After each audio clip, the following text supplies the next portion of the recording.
Prenons une situation qu'on a tous déjà vue au moins une fois. Un joueur de basket dans les 30 dernières secondes d'un match hyper acharné. Ah ouais, la scène classique. C'est ça.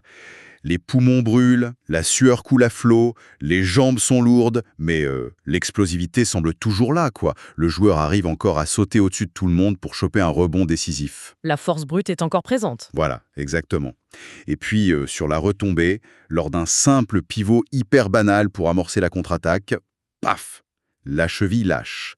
Elle se tord vers l'intérieur. Aïe, ouais, c'est l'entorse typique. Et instinctivement, on blâme tous la fatigue générale en fait.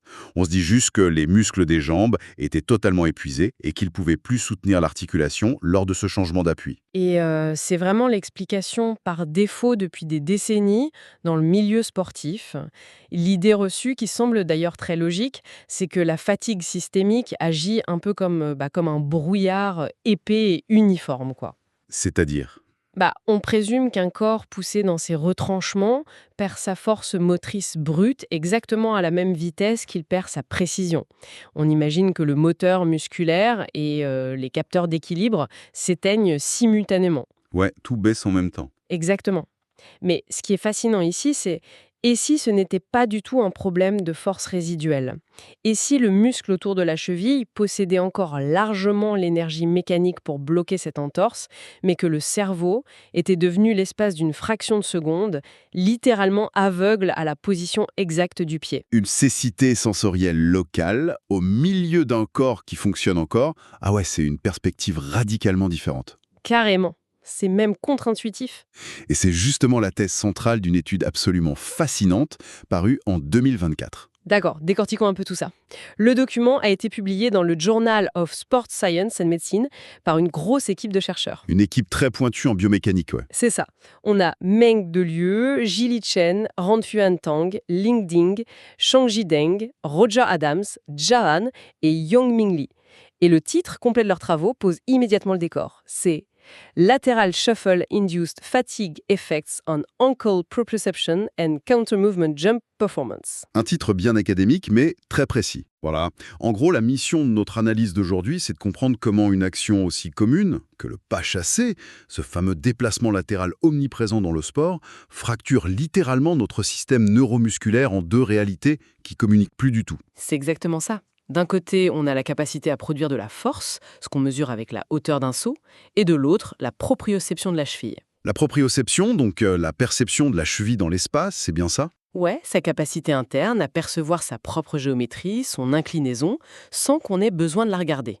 Et ce qui rend cette recherche si pertinente, c'est qu'elle s'attaque à un mouvement qui pardonne aucune erreur. Le pas chassé, Absolument. Dans des sports comme le basketball, le tennis ou le foot, on ne se contente pas de courir en ligne droite. La course rectiligne, c'est prévisible. Les appuis sont réguliers, le centre de gravité reste à peu près stable.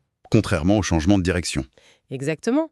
Les déplacements latéraux, ça exige une succession constante de freinage d'urgence. Chez certains joueurs de basket pro, ça représente plus de 40% de l'activité sur le terrain. On parle de plus de 300 changements de direction massifs en un seul match. Ah ouais, 300, hein, c'est énorme. Et pourtant, la majorité des tests cliniques se contentent encore de faire courir les gens sur des tapis roulants. Ce qui a rien à voir avec les contraintes d'un vrai match, en fait, où on passe son temps à s'arrêter et à repartir. Rien à voir du tout. Du coup, pour vraiment comprendre cette recherche, il faut d'abord qu'on saisisse comment les chercheurs ont réussi à isoler et mesurer cette fatigue de manière contrôlée. Parce qu'on ne peut pas juste se fier à un match chaotique. Non, il fallait un environnement clinique. Ils ont recruté 18 athlètes universitaires masculins, tous habitués à ces sports de pivot. Et plutôt que de les observer passivement, ils les ont soumis à un protocole, franchement, on pourrait presque qualifier ça de cauchemardesque. Ouais, j'ai lu ça. C'est un peu comme le redoutable test navette ou test du bip qu'on fait à l'école, non? C'est exactement l'idée, mais transformé en un instrument de torture biomécanique très ciblé, uniquement en pas chassé. La vache. Le protocole durait 3 minutes. Ça peut sembler court sur le papier, mais l'intensité était redoutable. Les gars devaient effectuer des déplacements latéraux continus, parfaitement synchronisés avec les bips d'un métronome. Déjà, ça met la pression. Et pour ne rien arranger, la posture était strictement contrôlée. Obligation de garder les pieds parallèles et surtout, les genoux devaient maintenir un angle de flexion d'environ 60 degrés en permanence. Ah oui, donc interdiction de se redresser. Une véritable torture pour les cuisses. Ça sollicite les quadriceps non-stop. Aucun relâchement possible. Et les chercheurs ont manipulé 2 variables cruciales pour construire 6 modalités de tests différentes. La distance de la piste et la vitesse. Ils ont croisé ces données pour voir ce qui faisait le plus de dégâts, c'est ça? Exactement. Ils avaient des pistes de 5 mètres et d'autres réduites de moitié, à 2,5 mètres. Et sur ces 2 formats, ils devaient suivre 3 vitesses croissantes, 1,6, 1,8 et 2,0 mètres par seconde. L'idée, c'était de découvrir si c'était la vélocité pure ou bien la distance du parcours qui érodait le plus leur capacité. Ok. Mais avant même de regarder les résultats sur la performance, comment ils se sont assurés que les mecs étaient vraiment fatigués? Je veux dire, physiologiquement parlant. Très bonne question. Ils ne se sont pas contentés de demander Vous êtes fatigué ?» Ils ont déployé un arsenal de mesures en temps réel. La fréquence cardiaque, évidemment, pour le stress cardio, l'évaluation de l'effort perçu, le fameux RPE, et surtout le lactate sanguin. Ils prenaient du sang pendant l'effort? Ouais, en prélevant des gouttes au niveau du lobe de l'oreille. Et c'est fondamental pour la crédibilité de l'étude. Quand l'effort est si intense que le système aérobie fournit plus assez d'oxygène, le corps bascule en anaérobie et le lactate s'accumule. Donc on a la preuve irréfutable qu'ils sont dans le rouge. Exactement. Lactate élevé, cœur au maximum, on a la certitude objective que l'athlète est dans un état d'épuisement systémique total. Les fibres musculaires baignent littéralement dans l'acide. Bon, le cadre de la torture scientifique est posé, les athlètes sont épuisés, c'est là qu'on teste leur performance, et notamment le fameux saut avec contre-mouvement, le CMG. C'est ça. Pour la force brute, on leur demande juste de sauter le plus haut possible et on mesure la perte de hauteur. Ça, c'est facile à imaginer. Mais je t'avoue que pour la deuxième mesure, j'ai besoin d'une explication. Comment on s'assure qu'un appareil mesure vraiment la perception de la cheville, la proprioception, et non pas juste la force du mollet? C'est le plus grand défi de la biomécanique sensorielle, ça. La distinction entre l'action de bouger et la sensation de percevoir. Parce que si l'athlète est mort de fatigue et qu'il tremble en bougeant le pied, c'est dur de savoir si son cerveau évalue mal la situation ou si son muscle n'a juste plus d'énergie, non? Exactement. Et c'est pour ça qu'ils ont utilisé un outil très spécifique avec une excellente validité écologique, l'AMEDA. Améda, ça veut dire quoi en gros? Active, mouvement extense, discrimination apparatus. L'erreur des vieilles méthodes, c'était d'allonger l'athlète et de faire bouger son pied par un moteur. Mais dans le sport, la cheville porte le poids du corps. Le système nerveux n'interprète pas les choses pareilles en apesanteur. Ah, donc l'Améda teste l'athlète debout. Debout, en appui unilatéral sur la plateforme de la machine, le regard droit devant, interdiction de regarder ses pieds. Et d'un coup, la plateforme bascule pour créer une inversion, le bord externe du pied s'abaisse, la plante part vers l'intérieur. La mécanique exacte de l'entorse en fait. Tout à fait. Et l'appareil génère 4 angles d'inclinaison subtils au hasard, 10, 12, 14 ou 16 degrés. Attends, des variations de seulement 2 degrés? C'est minuscule? C'est infime. Et une fois l'inclinaison perçue, la plateforme ramène le pied à plat. L'athlète doit dire verbalement quel angle il vient de subir. Et voici la clé, il n'y a aucune résistance à vaincre. Il force pas. Il doit juste écouter les mécanorécepteurs de ses ligaments. D'accord.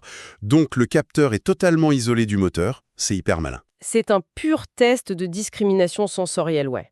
On utilise un score mathématique pour ça, l'air sous la courbe.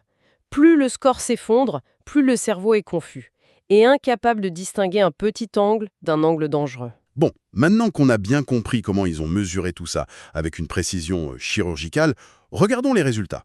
Parce que c'est là qu'une fracture totalement inattendue apparaît dans les données. Les fameuses 2 réalités biologiques qui s'ignorent. C'est ça. Logiquement, on se dit que tout s'effondre en même temps. Pour le saut, le CMJ, pas de surprise, si. Aucune. La performance de saut a fuité drastiquement. Et c'était fortement corrélé à tous les indicateurs de fatigue globale, le lactate, le rythme cardiaque. Plus le gars allait vite, moins il sautait haut. La biologie classique fonctionne. Le réservoir se vide, la puissance brute s'effondre. Mais, et c'est là que ça devient vraiment intéressant, la surprise vient de la proprioception, avec ce fameux test Améda. Oui, le score de précision de la cheville n'a montré, écoute bien, aucune corrélation avec la fatigue physiologique générale. Rien à voir avec le cœur ou le lactate. Attendez, quoi? Zéro corrélation? 0. Le seul facteur qui a fait chuter la proprioception, c'était la distance du parcours. Les pistes de 2,5 mètres ont ruiné la proprioception, quelle que soit la vitesse de course. Mais attends, si l'athlète court à la vitesse maximale de 2,0 mètres par seconde sur la longue piste de 5 mètres, son cœur bat à tout rompre, il est gorgé d'acide lactique, sa capacité de saut est détruite. Ouais. Pourtant, tu me dis que sa cheville reste précise. Hmm. Son radar interne fonctionne encore. Parfaitement intact, oui. Et à l'inverse, s'il court lentement à 1,6 mètres par seconde sur la petite piste de 2,5 mètres, il est peut-être moins essoufflé, son saut est moins impacté, mais sa cheville perd complètement le sens de l'orientation. C'est le grand paradoxe de cette étude. Le cerveau est soudainement incapable de savoir si l'articulation est en sécurité. Mais comment le système nerveux peut-il être si sélectif? Comment il peut ignorer l'état d'épuisement général à ce point? Pour répondre à ça, il faut arrêter de regarder l'intensité globale, le cœur, les poumons. Il faut regarder la géométrie mécanique de l'exercice. La géométrie. Les changements de direction, ou COD. Faisons le calcul. Sur un parcours de 2,5 mètres à 2,0 mètres par seconde, tu sais combien de changements de direction l'athlète fait en 3 minutes? Oula, ça fait beaucoup d'allers-retours, non? 144. 144 arrêts brusques contre seulement 72 sur le parcours de 5 mètres à la même vitesse. La perte de proprioception était uniquement corrélée à ce nombre de changements de direction. Ah ouais, le double. C'est un freinage brutal toutes les secondes et demie. Et pour comprendre la physiologie derrière ça, il faut isoler un petit muscle très spécifique sur le côté de la jambe, le long fibulaire, ou péronéus longus. Le long fibulaire.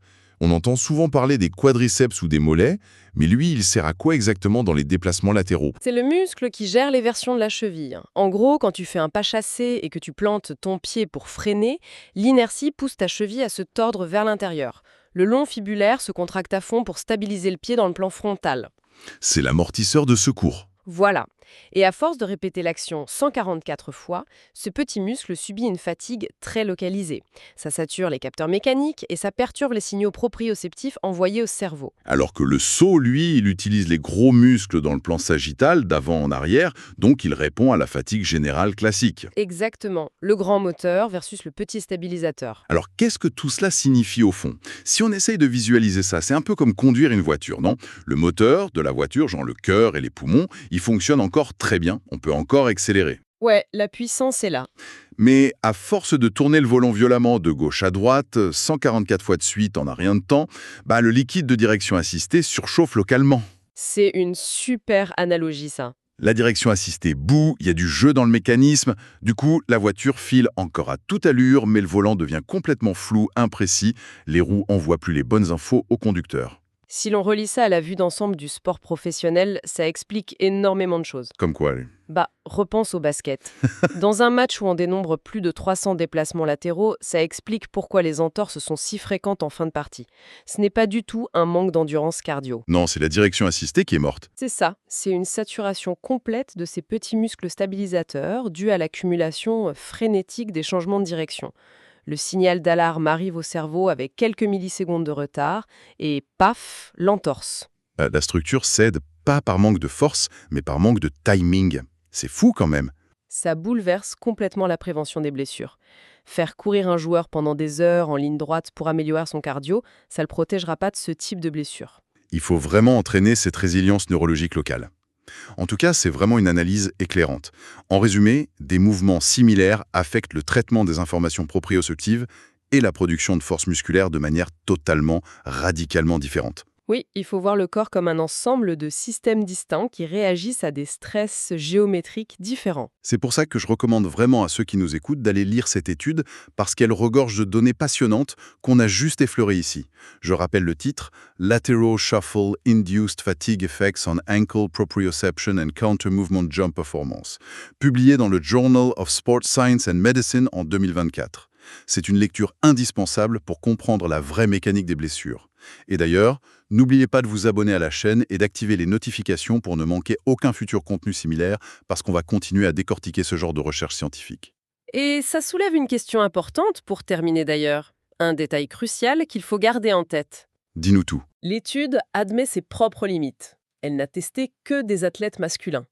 Et ce n'est pas un oubli, Lors des tests pilotes, ils se sont rendus compte que très peu de femmes pouvaient achever ce protocole hyper intense de 3 minutes. Ah oui, donc ils ont dû standardiser avec des hommes. Mais du coup, on rate une partie de l'histoire pour les athlètes féminines qui ont souvent une laxité articulaire différente. Exactement. Et en plus, ils n'ont mesuré que la cheville. Mais ça laisse une réflexion vertigineuse pour ceux qui écoutent. Laquelle? Si la cheville, qui est la fondation de notre corps, commence à envoyer des informations spatiales totalement erronées au cerveau à cause de la répétition des virages, Ouais. comment le genou ou comment la hanche modifient-ils silencieusement leur mécanique pour compenser cette cécité de la cheville? Et ça, bien avant même qu'une blessure ne survienne. Que se passe-t-il vraiment dans les articulations supérieures quand les fondations perdent le nord? Le fameux effet domino invisible, c'est là-dessus qu'on va se quitter. Merci à tous d'avoir suivi cette plongée au cœur de la biomécanique et à très vite pour une nouvelle